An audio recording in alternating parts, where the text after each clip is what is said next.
কখনো কখনো আল্লাহর বান্দাদের থেকে আল্লাহ এমন এমন কথা বলায় নেন যেটা আসলে ইমান জাগা নিয়ে। গত কয়েকদিন আগে আমার মা বেড়াতে আসছেন, উনি একটা কথা বললেন। সকাল নাস্তা করতে করতে 10টা 11টা বেজে গেছে। নাস্তা করার পর আবার একটু পরে জোর পরে দুপুরে খানা খাইতে বসলাম আমরা। তো আম্মা হঠাৎ করে বললেন যে বাবা, নাস্তা খাওয়ার পর থেকে দুপুরে খাইতে বসলাম, একটু আগে নাস্তা খেলাম, এখন আবার ভাত খাইতে বসলাম, এর মধ্যে কি এমন কাজ করছি যে আমি আবার ভাত খাওয়ার উপযুক্ত হয়েছি? নাস্তা খাইছি কেন? শরীরে এনার্জি তৈরি করছি, এই জন্যই তো। এই এনার্জি দিয়ে আল্লাহর কি ইবাদত করছি যে আল্লাহর আরেকটা নামে তখন খাইতে বসছি? কোন মুখে?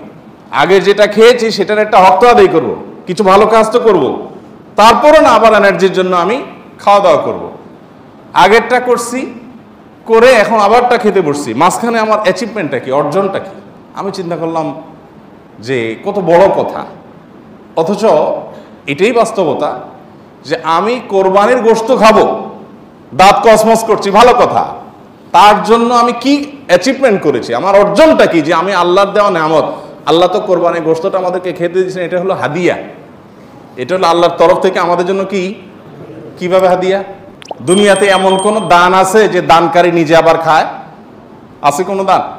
আপনি মসজিদে টাকা দিছেন, এখন এই টাকার মালিক কে? কে মালিক? না মসজিদ কমিটি? মসজিদ কমিটি মালিক?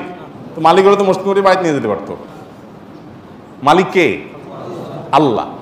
আমরা মসজিদে টাকা দেওয়ার মানে হলো আল্লাহ আপনাকে খুশি করার জন্য দিলাম, আপনাকে তো ডাইরেক্ট দেওয়ার সুযোগ নাই, আপনার ঘরে আমি দিলাম, এটা আপনাকে দিলাম, বিনিময়ে আবার আপনার কাছ থেকে নেব, তাহলে আল্লাহর সাথে গিভ এন্ড টেক হচ্ছে, তাই না? মসজিদ কমিটি শুধুমাত্র সেটার আল্লাহর প্রতিনিধি হিসাবে সেটা ইউটিলাইজ করেন, কিন্তু মালিক কে? এই জন্য কোনো লোক যদি মসজিদে দান করে, মাদ্রাসায় দান করে, কোনো গরিবকে দান করে আবার দানের কোনো ধাপ দেখায়, তাহলে তার দান আল্লাহ গ্রহণ করেন না। কেন গ্রহণ করেন না?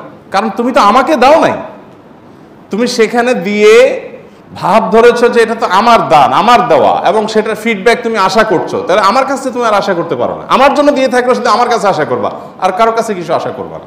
তো আল্লাহ রাব্বুল আলামিনের দান, আল্লাহর জন্য দেওয়া, যত অপশন আছে আপনি দেখেন। আপনি একটা গরিবকে কিছু টাকা দিলেন, দেওয়ার পর আবার সেটা আপনি ফেরত নিতে পারেন, এটা তার হয়ে যায়। মসজিদে দিয়ে দিয়েছেন, মসজিদের হয়ে গেছে, মাদ্রাসা দিয়ে দিয়েছেন, মাদ্রাসার হয়ে গেছে। যত দান আছে দেওয়ার পরে সেটা নেওয়ার সুযোগ আছে, একটা দান শুধু আছে, একটা দান, সেটা হলো কোরবানি। যে দান করার সময় আপনি বলছেন বিসমিল্লাহ আল্লাহু আকবার আল্লাহুম্মা মিনকা ওয়ালাক, আল্লাহ এই পশু আপনার থেকেই পাইছি, আবার আপনার উদ্দেশ্যে এটা আমি জবাই করে দিছি, এর কোনো কিছু আমার আশা নাই, আমি আপনার উদ্দেশ্যে দিয়ে দিছি। এটা আমি নিজের বাসায় গোশত কিনতে হয় সেজন্য জবাই করি নাই, আমি আপনার নির্দেশ পালনার্থে জবাই করেছি। তাইলে এই গোশতগুলো মূলত আমাদের কাছে আর ফিরে আসার কথা? এটা তো সব আল্লাহর পক্ষ থেকে গরিবদেরকে দান করার কথা, তাই না?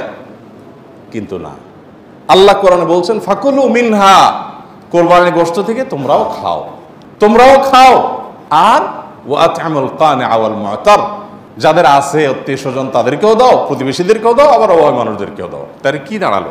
কোরবানির এই গোশতটা আমি জবাই করার সাথে সাথে এটা আল্লাহর জন্য করে দিয়েছি, বাট আল্লাহ বলছে বান্দা ওকে আমি পাইছি, এখন তোমাকে আবার একটু খেতে দিলাম, তাহলে দানের জিনিসটা আবার আমি পাচ্ছি, এটা আল্লাহর দান না? তো আল্লাহর দানটা পাওয়ার জন্য কি উপযুক্ততা তৈরি করছেন আপনি? আমাদের এই প্রশ্ন বিবেকে জাগা উচিত যে আমি কি উপযুক্ত তৈরি করেছি। এই জিলহজের প্রথম 10টি দিন ইবাদত বন্দিগি করার মাধ্যমে আল্লাহর সেই উপঢৌকন পাওয়ার উপযুক্ততা আমার মধ্যে তৈরি হবে। আমি শুধুমাত্র পানি সেচার সময় নয়, মাছ ধরার সময় হাজির হয়ে গেলাম, 10 দিন ইবাদত বন্দিগির খবর নাই, ঈদের সময় দাঁত কসকস করে গোশত খাইতে বসে গেলাম, এটা তো হতে পারে না। দেখেন, ইসলামের সৌন্দর্যের একটা দিক হলো এটি যে আপনি রমাদান জুড়ে ইবাদত করবেন, সারা রমাদান জুড়ে পরিশ্রম করবেন, এরপর আল্লাহ তাআলা বলবেন বান্দা জান্নাতের আনন্দ তো পরে, নগদ তোমাকে একটা ঈদ দিলাম, আনন্দ করো। বলেন ঈদের আনন্দের যে নির্মলতা, ঈদের আনন্দের যে আপনার অনুভূতি, এই অনুভবটা অন্য কোনো আনন্দে পাওয়া যায়? পাওয়া যায়। মানুষ ঈদের বিকল্প দাঁড় করানোর জন্য বহু চেষ্টা করে, অমুক দিবস তমুক দিবস, হান তান, কিন্তু কোনোটাতেই আসলে ঈদের জায়গাটা কখনো পূরণ করা যায় না, সম্ভব না। আল্লাহ তাআলা নিজে বান্দাকে অলৌকিক এক আনন্দ দেন, লৌকিক কোনো আনন্দ না। এখানে এই আনন্দটা ভেতর থেকে আসে, গরিব ধনী সবার মধ্যে আসে।